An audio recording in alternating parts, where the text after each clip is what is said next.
মতি মাতবরের কেসে আমার মনে আছে, মতি মাতবর নামে একটা লোক ছিল, যেখানে হাইকোর্ট ডিভিশন তাকে প্রবেশন দিয়েছে।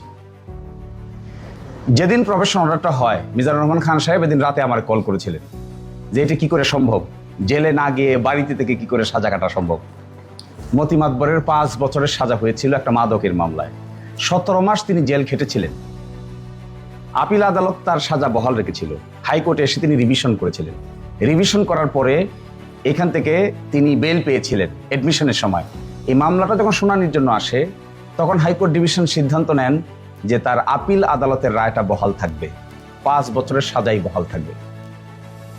মাই lord justice Zafar Ahmed, single বেঞ্চের ম্যাটার।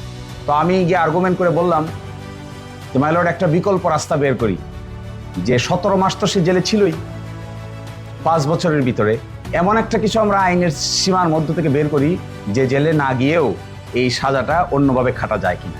তিনি আমাকে বললেন কিভাবে। তো আমি একটা রায় পড়েছিলাম অনেক আগে, মাই লর্ড জাস্টিস ইমান আলীর। তিনি প্রবেশন নিয়ে অনেক আলাপ আলোচনা করেছিলেন।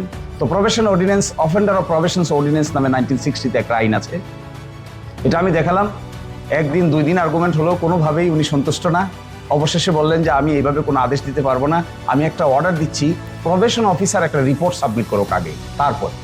তো প্রবেশন অফিসার রিপোর্ট সাবমিট করেছে, করে বলছেন যে ওনার সন্তান আছে, বৃদ্ধ মা আছে, ওনার ক্যারেক্টার এখন পর্যন্ত ভালো, ওই বেল নেওয়ার পরে আর কোনো অপরাধের সঙ্গে যুক্ত হয় নাই। তখন হাইকোর্ট ডিভিশন এই রুলটা অ্যাবসলিউট করে 2 বছরের প্রবেশন দিয়ে বাড়িতে থেকে সাজা পালন করার এক ব্যবস্থা করে দিলেন। এই রায়টা খুব পাবলিশ হলো। তারপরে মিজানুর রহমান খান সাহেব রাতে 11টার দিকে আমার কল দিলেন যে আমি এটার উপর লিখবো। পরের দিন সকালবেলা দেখি প্রথম আলোতে বিরাট বড় আর্টিকেল প্রবেশন নিয়ে, আমার সঙ্গে ওনার কি আলোচনা হয়েছে এগুলো একেবারে রেফারেন্স দিয়ে দিয়ে। তো আপনাদের মধ্যে এইরকম ইনকুইজিটিভ মাইন্ড দেখতে পাইলে we will be very happy to C.